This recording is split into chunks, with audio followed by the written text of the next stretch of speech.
Welcome back. Now, kidnappings are on the rise across the country. Gauteng police have arrested a man they believe to be the mastermind behind several kidnappings.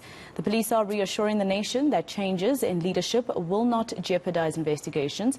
So for more on this, I'm joined by anti-crime activist Yusuf Abramjee. Thank you very much for your time on Newslink. Now, we saw for the first time the crime stats that were released towards the end of last year. Suddenly, there was a category for kidnappings. What do you think, made police suddenly tell us what's going on in South Africa when it comes to kidnappings when they used to not tell us before? Good morning, Masejo. Yes, I think that's a great move on the part of the South African Police Service. We know that kidnappings was not listed as a priority crime for many, many years, and because of the outcry and also because of the increase in the number of incidents that we've seen, specifically for ransom, the police clearly have now prioritized this form of crime. They revamped the kidnapping task team under crime intelligence, headed by a Major General Firoz Khan. And that particular team, Masejo, has made some good inroads over the past few months.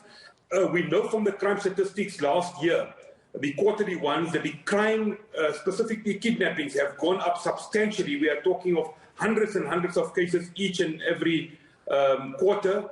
And most of them, aside from the fact that the majority are kidnappings during hijackings where people are taken captive, they take your cash or they try to find a tracking device, large numbers of business people are being taken for large sums of cash. So, yes, the kidnapping task team has been revamped. There have been some great inroads. We know this team has been somewhat controversial previously. One member of the team, a colonel, was arrested on a charge of corruption. There's been various other allegations. But I think the good news is that some good inroads are being made. And the breakthrough yesterday in Lenasia South and Lawley most certainly is a significant one, Masejo. And Yusuf, what do you think, what would be your opinion in terms of the types of punishment that should be sanctioned on police officers who form part of this particular unit who are found wanting later on? I mean, it seems like a lucrative business in South Africa, this kidnapping and asking for ransom. And some police officers, and I'm not saying all of them, I'm not saying they ever will, but, as human beings in Zulu, we say imali mbani sono, and it says money is the root of all evil. So because it's such a lucrative business, what type of punishment do you think should be sanctioned against police officers who would ever be found to be guilty in assisting with such cases? Let's not forget, Masejo, that kidnappings are part of the major organized crime syndicates. Yes, we have the major gangs with international links or regional links or continental links. Then we have the smaller copycat gangs.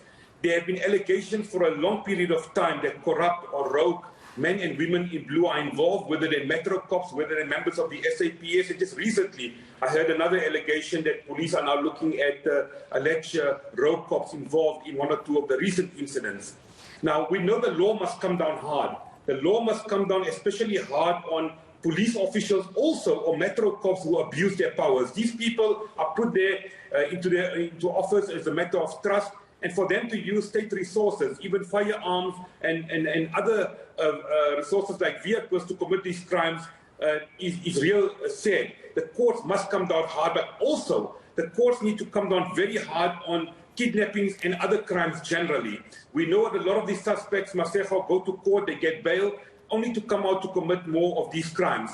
I'm told that in the arrest yesterday in Lenasia South, where a 46-year-old alleged kingpin was taken into custody, being the mastermind of this particular group, together with 5 other people. Also, by the way, 6 million rand believed to be ransom money. In other cases was recovered, as well as firearms. This particular person, I'm told, was arrested 8 times before on other charges. How he came out, did he get bail, was he acquitted, etc., needs to be questioned. So corruption is a major problem, and I hope that the police will get to the bottom of it. Let's also not forget that a few weeks ago, there were 2 separate incidents where victims were released thanks to the police and the various units, and also private security companies who assisted. So those are also part of the broader investigations into kidnappings. And my concern is, while some good inroads have been made, we are still seeing a lot of these smaller copycat gangs at work. Let's not forget the Moti brother incidents where they were taken in Polokwane a few months ago. There's been no breakthrough in that particular case. So one or two of the bigger gangs could still be on the prowl. And as has been said previously, some of these gangs are coming from cash in transit, robberies, syndicates. They're coming from other serious crimes. They're trying their luck with kidnapping, seeing these people as soft targets. So we need to be very vigilant. We need to be alert. And I think we can still expect a few more, but I think the breakthroughs are very significant. Now, it seems to a lot of South Africans now that we know how the statistics look when it comes to kidnapping, that our country is paradise for people who are prominent in that business, if I could call it that. Why is it that it's so easy for kidnappings to happen in our country? Is it because we have a weak intelligence? What's happening?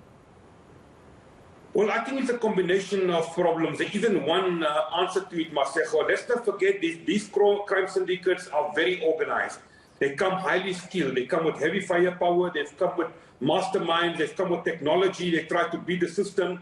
A lot of it is on the back of a spate of kidnappings that we've had in Mozambique. And also in neighboring Mozambique, those kidnappings are still continuing. Even up north of the African continent, we are still seeing a number of these kidnappings.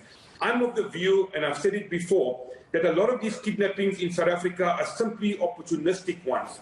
So they're targeting business people, people with some profile, people where they do their homework to say they've got some money in certain bank accounts or whatever the case may be. Very often people involved in the so-called hawala money transaction system, the money laundering system, where millions of rands of cash gets transferred in and out of South Africa. So they're targeting specific people.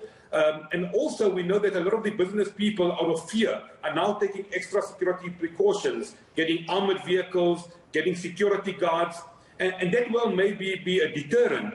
But these guys are now also going for anyone and everyone. We saw just a week ago a nightclub owner in Johannesburg, in Sandton, was taken, was kidnapped. His luxury car with a few million rand was left on the side of the road near Lanseria. He is still missing. In the Western Cape, Cape Town specifically, we are seeing more and more smaller kidnappings where people are being taken. We know one businessman, there's one or two active cases, they're still missing. And also a lot of foreign shopkeepers, especially in the Cape Town areas and some of the rural areas, are being taken by the smaller gangs, anything from 50,000 rand to 500,000 rand. Those gangs are still on the prowl, and that is a source of concern. All right, thank you very much, Yusuf Abramjee, anti-crime activist. Thank you for your time.